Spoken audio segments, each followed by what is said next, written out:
आप सभी लोगों को साइंस क्लासेस के यूट्यूब चैनल पे स्वागत है। और जैसा कि हम जो सीक्वेंस पढ़ रहे थे फिजिक्स का, जो टॉपिक क्लास 10 का एनसीईआरटी हम कवर करेंगे। तो एनसीईआरटी का जो टॉपिक है वो फिजिक्स का। कल हमने इलेक्ट्रिसिटी पढ़ा था और इलेक्ट्रिसिटी जो हमारी थी वो ओम्स लॉ तक हम लोग पढ़ चुके थे। तो एक बार और फिर से ओम्स लॉ हम देखते हैं। ओम्स लॉ, भाई ओम्स लॉ हम लोग पढ़ चुके थे। ओम्स लॉ, तो ओम्स लॉ जो हमारा है वो है, मैंने बताया था, at constant temperature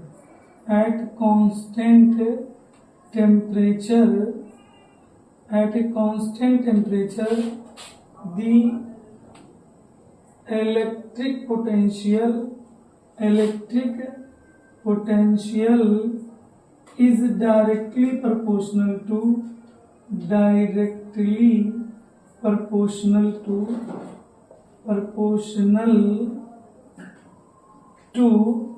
electric current of the conductor भाई ये हमारा था V is directly proportional to I। इससे रिलेटेड हम लोगों ने कल ओम्स लॉ था। ओम्स लॉ कि जो हमारा है कि constant temperature the electric potential of is directly proportional to the electric current of the conductor, यानी V is directly proportional to I। तो V is directly proportional to I है, तो इसका मतलब है कि अगर हम ये हटाएंगे प्रोपोर्शनल का साइन तो V बराबर I इंटू R हो जाएगा।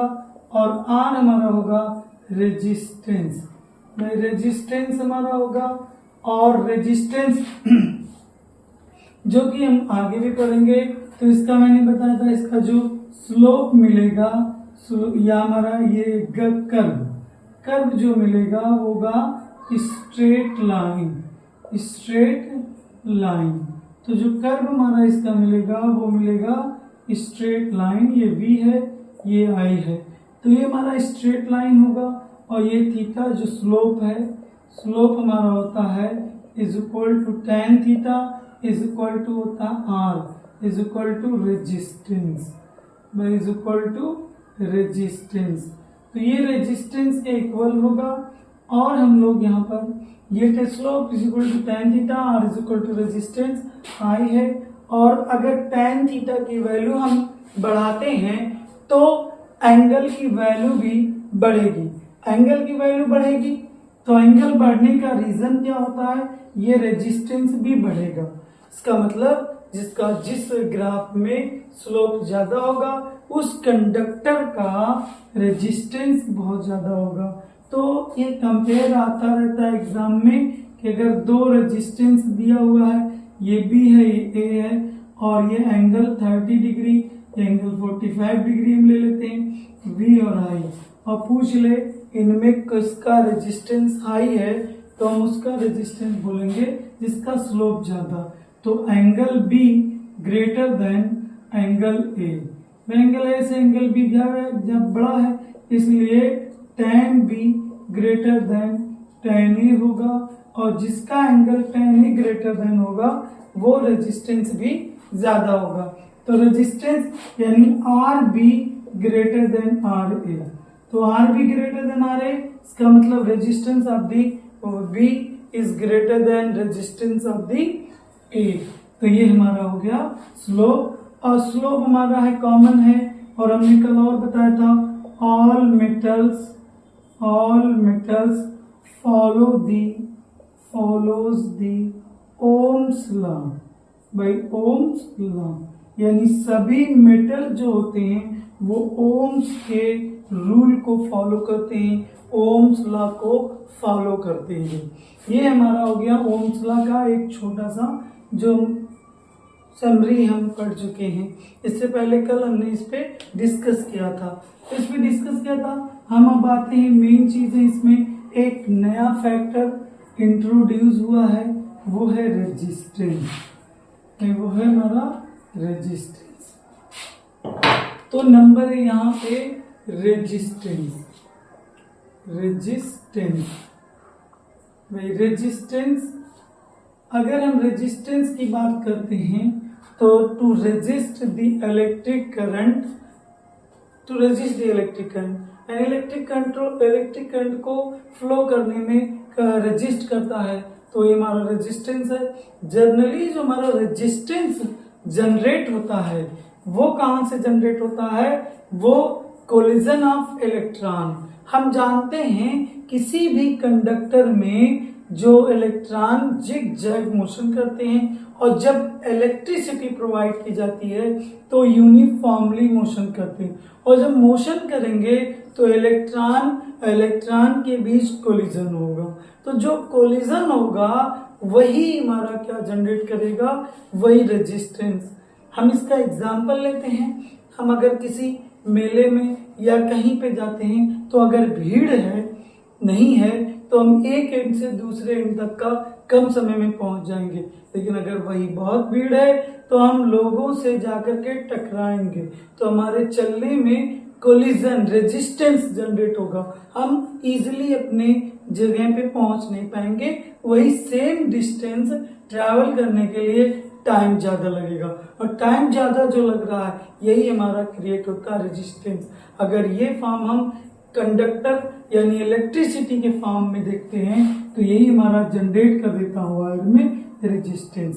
अगर ओम्स लॉ V = IR और R बराबर होगा V/I, तो यहां से अगर हम डेफिनेशन में पढ़ते हैं तो ratio of the electric potential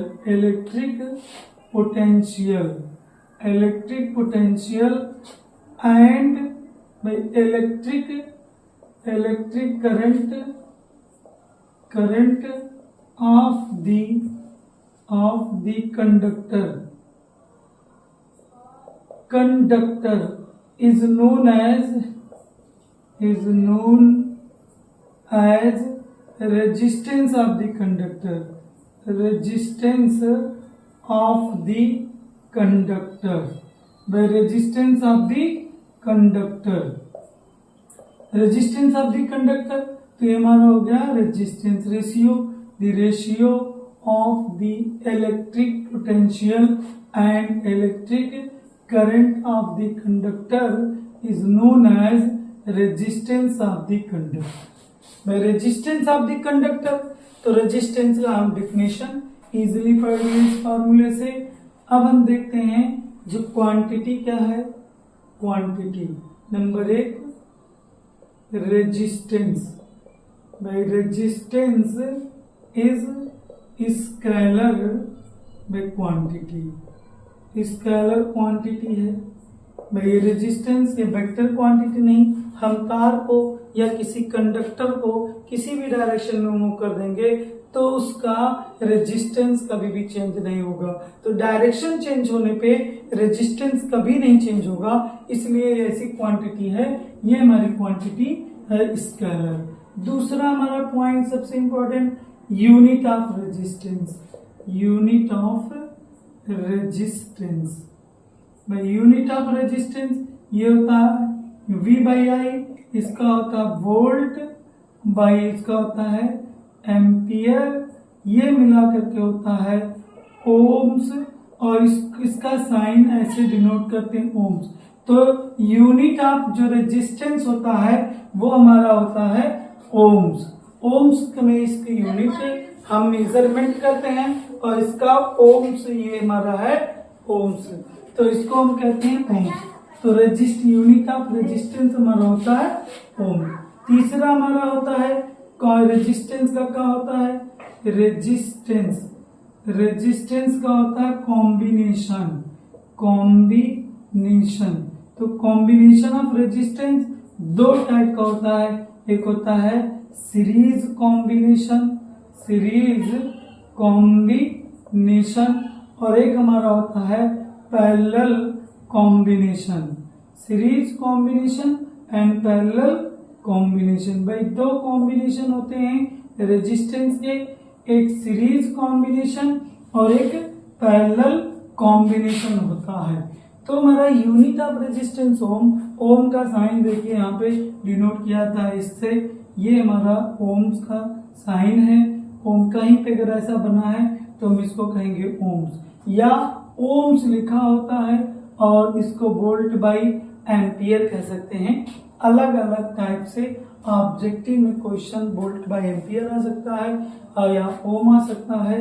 ये ध्यान देने वाली बात है कि कौन सा आएगा, फंडामेंटल फॉर्म में भी हो सकता है, इसका मेन यूनिट भी पूछा जा सकता है।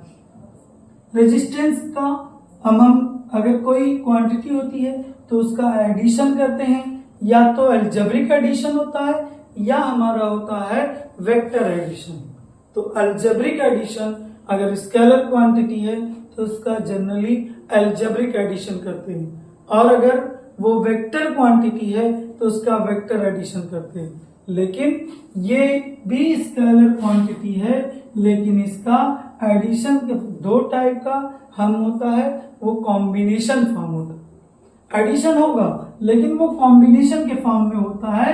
कॉम्बिनेशन हमारा दो होता है, एक सीरीज कॉम्बिनेशन, एक पैरेलल कॉम्बिनेशन। अभी जो हम आगे सीरीज कॉम्बिनेशन और पैरेलल कॉम्बिनेशन के बारे में हम पढ़ेंगे। नेक्स्ट हमारा जो होता है, ये हमारा था बेसिक रेजिस्टेंस के बारे में। अब अगला नेक्स्ट हम पढ़ते हैं factor affected of resistance. Resistance का हो गया। दूसरा हम पढ़ते हैं फैक्टर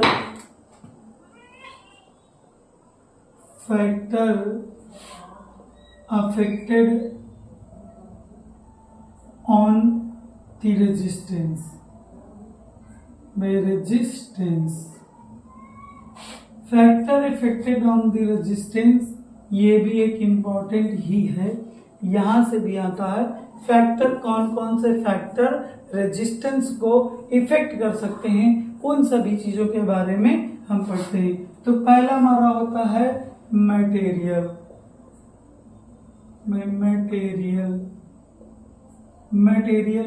मटेरियल अगर हम अलग अलग मटेरियल का लेंगे तो उसका रेजिस्टेंस भी अलग अलग होगा। जैसे एग्जांपल के तौर पे अगर हम एल्युमिनियम की बात करते हैं तो एल्युमिनियम का रेजिस्टेंस अलग होगा। कॉपर की बात करेंगे तो कॉपर का रेजिस्टेंस अलग होगा। हम एयू की बात करेंगे, सिल्वर की बात करेंगे, गोल्ड की बात करेंगे, तो इन सब का अलग अलग रेजिस्टेंस होगा। तो सभी मटेरियल अगर डिफरेंट डिफरेंट हैं तो उनका रेजिस्टेंस भी अलग अलग होगा।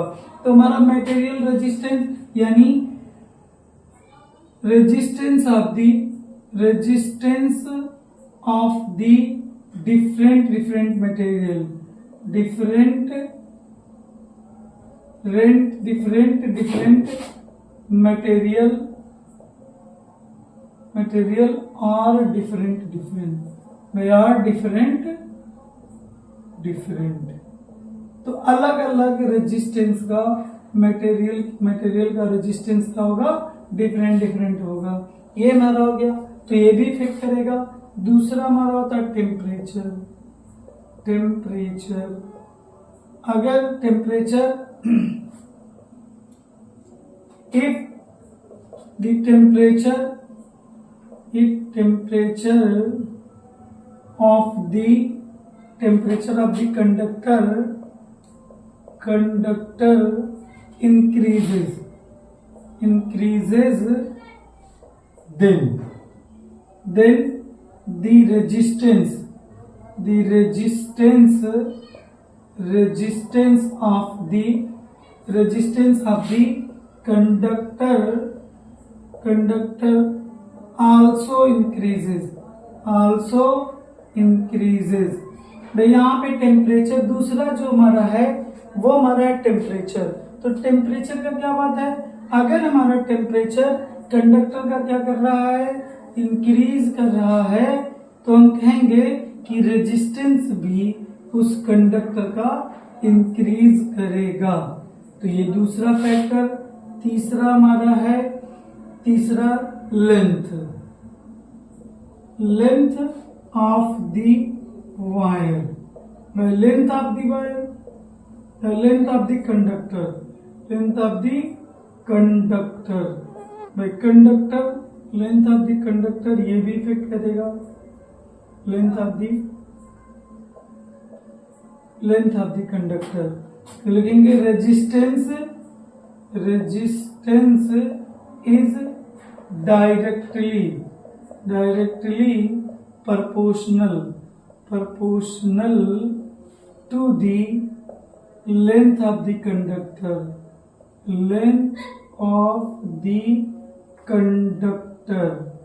by resistance is directly proportional to the length of the conductor। तो R is directly proportional to L, equation first. तो सबसे पहले जो लेंथ ऑफ द कंडक्टर है, तो लेंथ जो हमारा होगा वो इंक्रीज करेगा। अगर हमारा resistance directly proportional to the length of the conductor, अगर कंडक्टर का लेंथ इंक्रीज करेगा तो उसका रेजिस्टेंस भी इंक्रीज करेगा।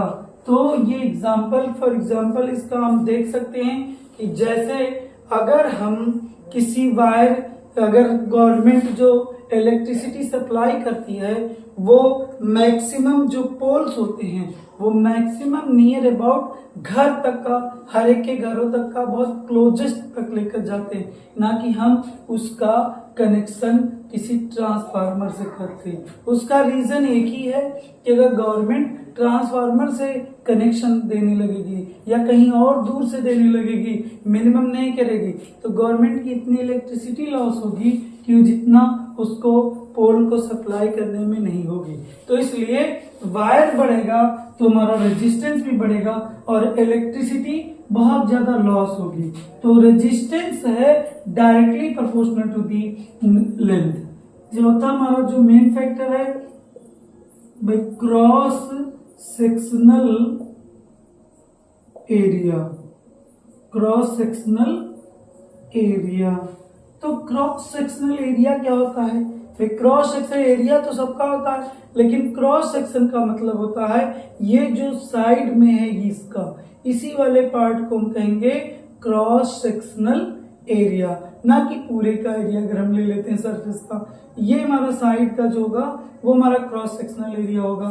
तो जो हमारा resistance R is universally proportional to the cross sectional area of the conductor. अगर कंडक्टर मोटा वायर है तो उसका रेजिस्टेंस कम होगा और अगर पतला वायर है तो उसका रेजिस्टेंस ज्यादा होगा। जैसे ही cross sectional area inversely proportional का साइन जो होता है वो ये डिनोट करता है अगर एक क्वांटिटी बढ़ेगी तो दूसरी क्वांटिटी घटेगी। अगर हमारा एरिया बढ़ेगा तो हमारा R क्या होगा? डिक्रीज होगा, और अगर A डिक्रीज होगा तो R इंक्रीज होगा। जाहिर सी बात है, इससे एक क्रॉस सेक्शनल एरिया से तो आइडिया आ गया होगा कि तार मोटा और पतला इस पे डिपेंड होगा। अगर मोटा तार है तो उसका रेजिस्टेंस कम होगा, अगर पतला तार है तो रेजिस्टेंस बहुत ज्यादा होगा। घरों में बहुत सारे अप्लायंस यूज करते हैं, सर्किट यूज करते हैं जिसमें बहुत इलेक्ट्रिसिटी की जरूरत होती है। अगर उसके लिए पतला वायर हम यूज कर लें तो उसकी रेजिस्टेंस हाई हो जाती है और वो मेल्ट हो जाता है, गर्म होकर के मेल्ट हो जाएगा। लेकिन वही मोटा वायर करते हैं तो उसकी रेजिस्टेंस लो होती है, इसलिए वो हीट नहीं हो जाता, गर्म नहीं हो पाता और वो मेल्ट नहीं करता है। देखिए हमारा क्रॉस सेक्शनल एरिया, तो इन दोनों से एक फॉर्मूला बनेगा। तो हम लिखेंगे from equation first and from equation first and second से R is directly proportional to L by A, तो R बराबर rho L by A, R rho L by A. तो रो L बाई ए यहाँ ना where rho is equal to है resistivity, या हम कहते हैं इसको स्पेसिफिक रेजिस्टेंस,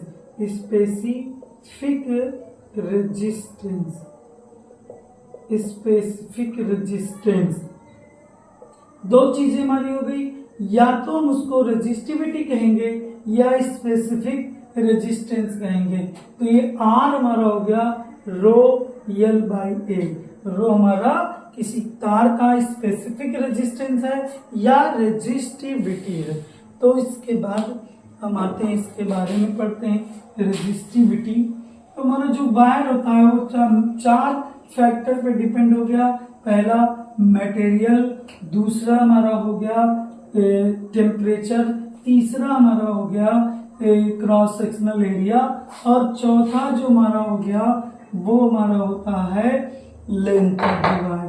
तो जो रेजिस्टेंस हो गया, रेजिस्टेंस वो किन चीजों पे डिपेंड करेगा?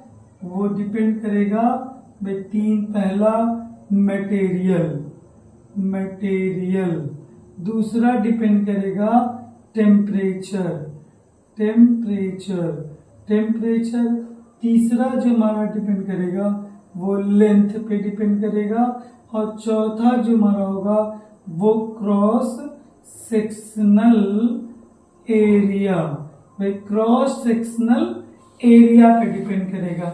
इन सभी चीजों पे भाई ये हमारा होगा डिपेंड करेगा।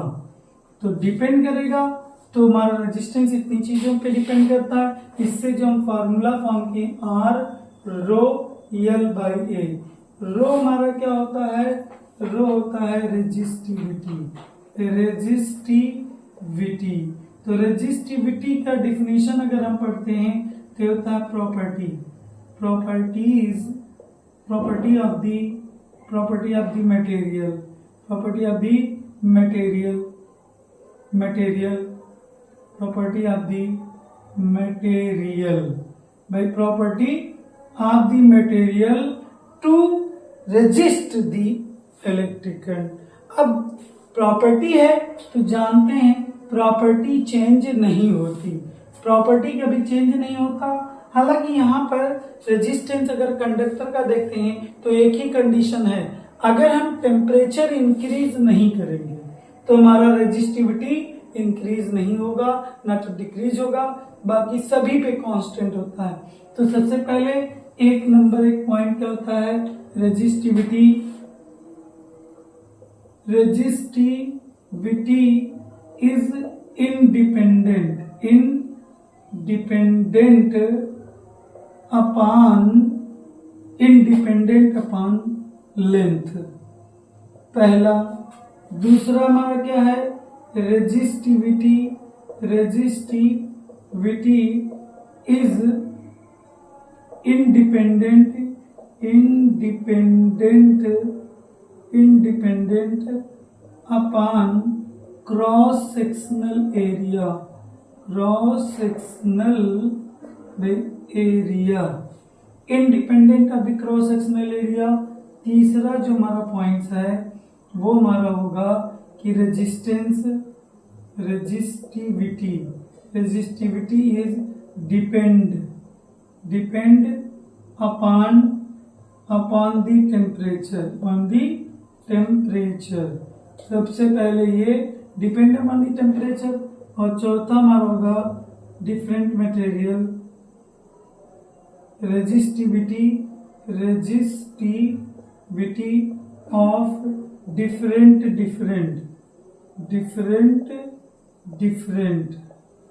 Different material, material are by different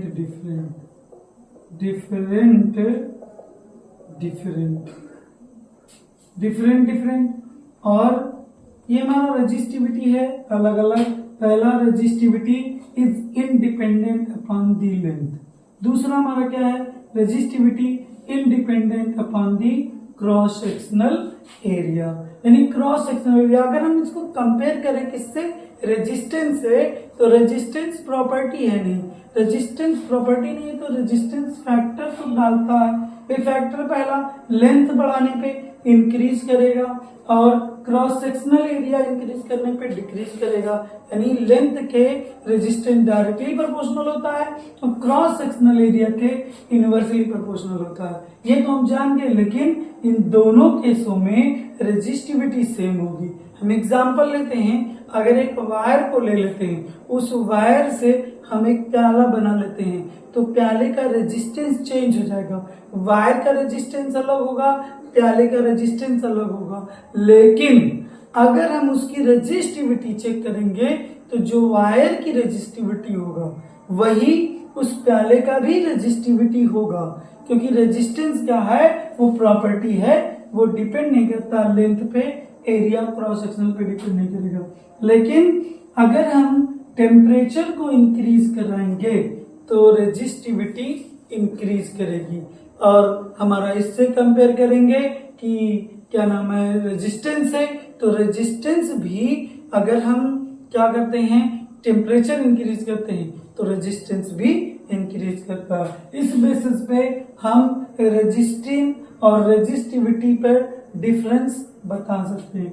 लेकिन एक और रेजिस्टिविटी, जिस प्रकार रेजिस्टेंस अगर डिफरेंट मटेरियल का डिफरेंट होता है, उसी टाइप से मटेरियल डिफरेंट मटेरियल का रेजिस्टिविटी भी डिफरेंट होगा। अब आते हैं इसका यूनिट नंबर 5वां हम पढ़ लेते हैं। भाई 5वें में क्या है, ये क्वांटिटी कौन सी है, क्वांटिटी है स्केलर।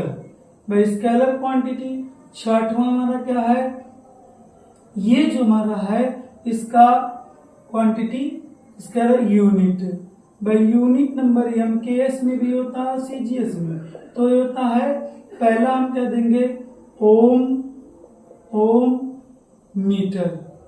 मीटर या हम ओम सेंटीमीटर कर देंगे। भाई ओम मीटर या ओम सेंटीमीटर इसका यूनिट है। यूनिट आ गया, रेजिस्टिविटी आ गया।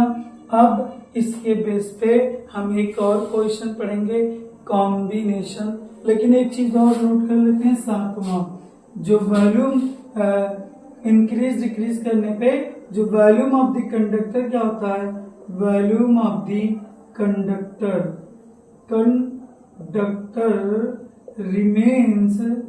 Remains constant. भाई कांस्टेंट, रिमेन्स कांस्टेंट। एक चीज और जानते हैं, इन सभी चीजों में जो वायर को हम बढ़ाते हैं, वायर तो एरिया को बढ़ाते हैं घटाते हैं, इन दोनों में जो भी हम अगर चेंजेस करेंगे, जैसे जैसे चेंजेस करेंगे, लेकिन उसका पूरा वॉल्यूम क्या होगा, वो रिमेन्स कांस्टेंट रहेगा। तो वॉल्यूम कभी चेंज नहीं होगा। इस पे हम एक क्वेश्चन आगे कभी कभार आता है, पूछते हैं, उसको हम करेंगे। लेकिन अब अगला हम पढ़ते हैं कॉम्बिनेशन ऑफ रेजिस्टेंस। तो ये कॉम्बिनेशन ऑफ रेजिस्टेंस हम पढ़ लेते हैं। क्वांटिटी हो गई, स्केलर। अब हम जो पढ़ने जा रहे हैं वो पढ़ने जा रहे हैं combination of resistance. Combination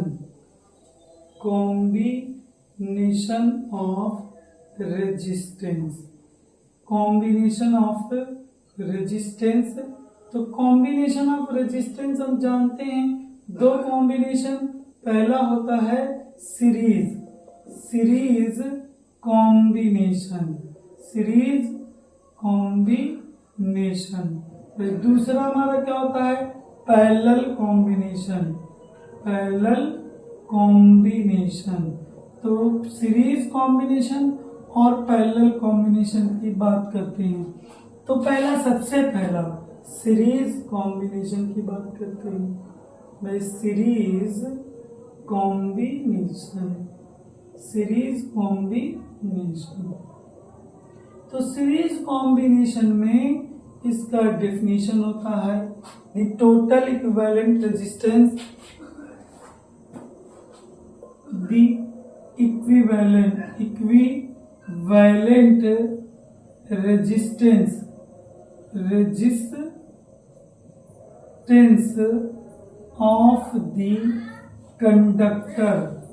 of the conductor is equal to the sum of the each individual resistance. By each individual resistance, such type of combination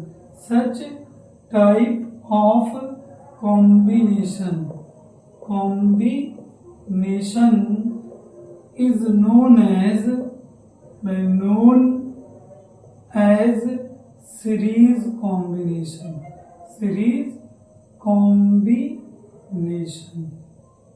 भाई यहां देखो, the equivalent resistance of the conductor is equal to sum of each individual resistance. Such type of combination is known as series combination. जैसे for example RT is equal to R1 plus R2 plus R3, अगर 3 resistance है तो देखो जो equivalent resistance है वो हर एक resistance individually सम के इक्वल होता है। अगर इस टाइप का कॉम्बिनेशन होता है तो उस कॉम्बिनेशन को हम कहते हैं सीरीज कॉम्बिनेशन। बस सीरीज कॉम्बिनेशन है, कोई दिक्कत की बात नहीं। सीरीज कॉम्बिनेशन बिल्कुल सिंपल सा है। अगर डेफिनेशन आएगा तो हम ऐसे लिखेंगे, और हम करके डेफिनेशन लेंगे, second end of the first resistance by connected to first end of the second resistance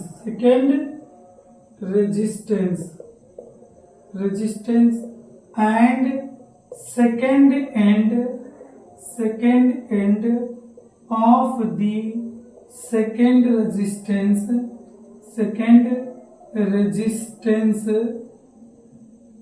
connected to first by end of the third resistance and so on comma such type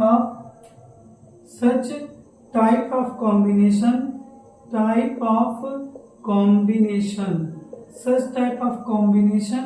is known as series combination. series combination ये बहुत important, अगर definition आता है तो हम इस type का definition note कर लेंगे, चाहे फर्स्ट टाइप का डेफिनेशन लेंगे या सेकेंड का। क्या है, जब second end of the first resistance, हम पहले बना लेते हैं इसको, एक रेजिस्टेंस, ये दूसरा रेजिस्टेंस, ये हमारा तीसरा रेजिस्टेंस, तो R1 R2 R3 भाई, R1 R2 R3। तो हमारा देखो ये हमारा A, ये B, यहाँ पे B लिख लेते हैं, ये हम C लिख लेते हैं, ये D। तो देखते हैं second end of the first resistance is connected to first end of the second resistance and second end of the second resistance connected to first end of the third resistance and so on. ऐसे 3 resistance ज्यादा होगा वो ऐसे series connect रहेगा। तो इस type के अगर कॉम्बिनेशन दिख रहे हैं कहीं पे भी सर्किट में, तो वो कॉम्बिनेशन हमारा क्या होगा, सीरीज कॉम्बिनेशन होगा। तो सीरीज कॉम्बिनेशन के लिए बहुत सिंपल सा है। अब सीरीज कॉम्बिनेशन के लिए कुछ पॉइंट हम फॉर्म करते हैं। नंबर पहला, R1 RT जो होता है वो R1 plus R2 plus R3 के इक्वल होगा, और दूसरा हमारा होगा RT जो होगा ग्रेटर देन R1 कामा R2 कामा R3। इसका मतलब होगा जो कॉम्बिनेशन रेजिस्टेंस होगा वो हर एक रेजिस्टेंस के इंडिविजुअल रेजिस्टेंस के वैल्यू से ग्रेटर होगा। इसका मतलब ये जो हमारा रेजिस्टर कॉम्बिनेशन होगा वो मैक्सिमम रेजिस्टेंस देगा, मैक्सिमम रेजिस्टेंस फॉर्म करेगा। ये मैक्सिमम रेजिस्टेंस फॉर्म करने के लिए फॉर्म करते हैं। तीसरा हमारा जो इलेक्ट्रिक करंट होगा, electric current of the each resistance are different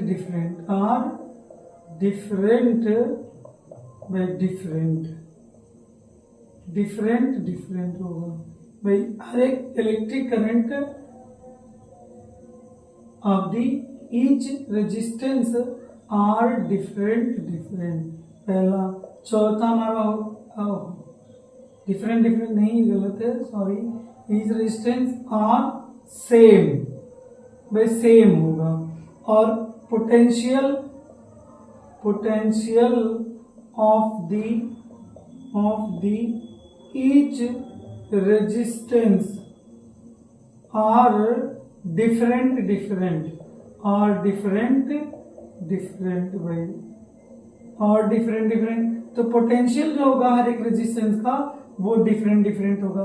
इस टाइप के अगर कॉम्बिनेशन कहीं पे भी दिखेंगे तो सीरीज है या पैरेलल कॉम्बिनेशन है, इसको पहचानने के लिए भाई ये चार चीजें हैं। अगर कहीं पर ऐसा कॉम्बिनेशन नजर आ रहा है तो उसको हम कह देंगे सीरीज कॉम्बिनेशन। या इक्विवेलेंट रेजिस्टेंस हर एक इंडिविजुअल रेजिस्टेंस की वैल्यू से ग्रेटर होगा, तब भी वो कॉम्बिनेशन होगा सीरीज कॉम्बिनेशन। दूसरा, ये कॉम्बिनेशन जो सीरीज का होता है वो मैक्सिमम रेजिस्टेंस काम करता है। और इलेक्ट्रिक करंट हर एक रेजिस्टेंस का अगर इलेक्ट्रिक करंट सेम है तो हम कह देंगे कि वो कॉम्बिनेशन जो हमारा है वो भी हमारा किस फॉर्म में है, सीरीज फॉर्म में है। दूसरा, अगर हर एक रेजिस्टेंस का पोटेंशियल सेम हो, डिफरेंट हो, तो भी हम कह देंगे कि वो जो सर्किट दी हुई है, जो हमारा कॉम्बिनेशन रेजिस्टेंस का दिया है, वो भी क्या होगा, अलग अलग होगा। तो ये हमारा था। अब हम प्रूफ करते हैं भाई इससे, किससे हम प्रूफ करते हैं सीरीज कॉम्बिनेशन का। तो सबसे पहले हम प्रूफ करने के लिए हम लेते हैं 3 रेजिस्टेंस, रेजिस्टेंस 1 और रेजिस्टेंस 2 और रेजिस्टेंस 3। ये हो गया R1, ये हो गया R2, ये हो गया R3। यहाँ पे करंट आई, यहाँ पे करंट आई, यहाँ पे करंट आई, यहाँ पे current I. Potential V1, V2, V3। भाई यहाँ पे हम जानते हैं कि जो पोटेंशियल हमारा होता है वो हमारा क्या होता है, R1, R2, R3। Electric current I है, हर एक का पोटेंशियल डिफरेंट यानी सीरीज कॉम्बिनेशन है। सीरीज कॉम्बिनेशन के बारे में अभी मैंने 4 बताया था। पहला, अगर करंट सेम है हर एक रेजिस्टेंस पे तो सीरीज कॉम्बिनेशन होगा, और अगर पोटेंशियल डिफरेंट है रेजिस्टेंस का तो भी ये सीरीज कॉम्बिनेशन का होगा। तो वी नो डेट भाई जो पोटेंशियल है वो स्केलर क्वांटिटी है, इसलिए V बराबर होगा V1 प्लस V2 प्लस V3। Equation first from Ohm's law क्या कहता है, V is equal to IRT, और V1 is equal to I into R1, V2 is equal to I into R2, V3 is equal to I into R3। तो यहां से हम रखेंगे putting the value of, by putting the value of V, VT, V1, V2 and V3 in equation third. तो equation first we get तो हमारा क्या होगा, V I into R T, I into R1, I into R2, I into R3। तो आई common होकर के हट जाएगा, तो RT बराबर होगा R1 plus R2 plus R3। तो ये हमारा हो गया कॉम्बिनेशन। अब दूसरा हम कहते हैं पैरेलल कॉम्बिनेशन। भाई पैरेलल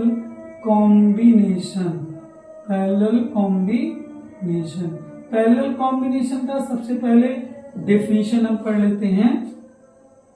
तो ये हमारा सीक्वेंस है, ये बहुत ही सिंपल, प्रूफ करने के लिए भी आ सकता है, प्रूफिंग नहीं आएगा जनरली, तो हम इस पे न्यूमेरिकल करेंगे। और एक मेथड मैंने बता दिया है कि कैसे ये सॉल्व होता है, टोटल इक्विवेलेंट रेजिस्टेंस। तो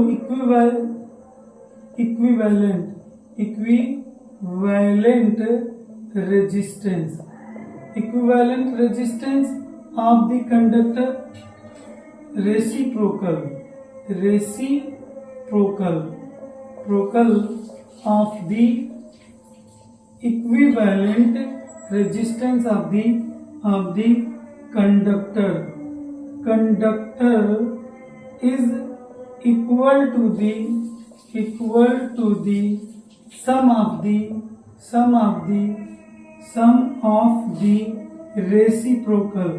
reciprocal of the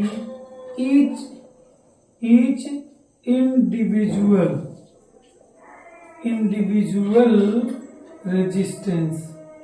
By example, RT is equal to 1 by R1 plus 1 by R2 plus 1 by R3. ये हमारा अगर ऐसा दिखता है तो हम कह देंगे कि हमारा हर एक रेजिस्टेंस इंडिविजुअल होगा। तो दूसरा हमारा नेक्स्ट हम पढ़ते हैं पहला सीरीज पैरेलल कॉम्बिनेशन के लिए।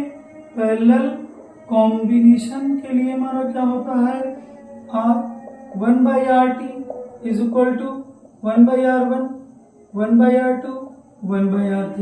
तो RT हमारा greater than RT less than R1 R2 R3। इसका मतलब होगा RT जो होगा वो R1 R2 R3 सबसे हर एक रेजिस्टेंस से कम होगा, इसलिए होगा मिनिमम रेजिस्टेंस मिलेगा। और इसमें क्या होगा दूसरा पॉइंट, तीसरा पॉइंट क्या होगा, पोटेंशियल क्या होंगे, पोटेंशियल हर एक रेजिस्टेंस के सेम होंगे। चौथा हमारा पॉइंट होगा इलेक्ट्रिक करंट हमारा होगा वो डिफरेंट होगा। तो ये भी एक पहचानने का तरीका है कि अगर हमारा पैरेलल कॉम्बिनेशन का है तो पैरेलल कॉम्बिनेशन को पहचानने के लिए एक तो ये है और दूसरा हमारा है कि अगर RT का मान दिया है हर एक रेजिस्टेंस से कम तो वो हमारा पैरेलल कॉम्बिनेशन को शो करेगा। दूसरा हमारा पोटेंशियल, अगर हर एक रेजिस्टेंस का पोटेंशियल सेम दिखे तो हम कह देंगे कि वो जो कॉम्बिनेशन है वो हमारा कैसा है, पैरेलल कॉम्बिनेशन है। दूसरा, अगर इलेक्ट्रिक करंट हमारा डिफरेंट दिखे, हर एक रेजिस्टेंस का डिफरेंट दिया हो तो वो हमारा हो जाएगा पैरेलल कॉम्बिनेशन। तो हमने सीरीज कॉम्बिनेशन और पैरेलल कॉम्बिनेशन के लिए काफी पढ़ लिया है और पैरेलल कॉम्बिनेशन का जो फार्मूला डिराइव है ये हम कल के वीडियो में पढ़ेंगे और जो है इससे रिलेटेड न्यूमेरिकल्स भी अब सॉल्व कर लेंगे, जितने एनसीईआरटी में न्यूमेरिकल्स हैं वो सॉल्व कर लेंगे। फिर उसके बाद एक और इस टॉपिक पे बचता है जो हमारा heating property of electric and joule heating effect, जो है इलेक्ट्रिक का हीटिंग इफेक्ट प्रॉपर्टी, वो प्रॉपर्टी पढ़ने के बाद पूरा इलेक्ट्रिसिटी हमारा कवर हो जाएगा। तो इलेक्ट्रिसिटी कवर हो जाएगा, काफी बड़ा इससे रिलेटेड भी क्वेश्चन एग्जाम में डेफिनेटली पूछे जाते हैं। तो इसलिए आप लोग काफी अच्छे से प्रिपेयर कीजिएगा। तब तक के लिए थैंक यू। नेक्स्ट वीडियो कल अपलोड कर दिए जाएंगे। धन्यवाद।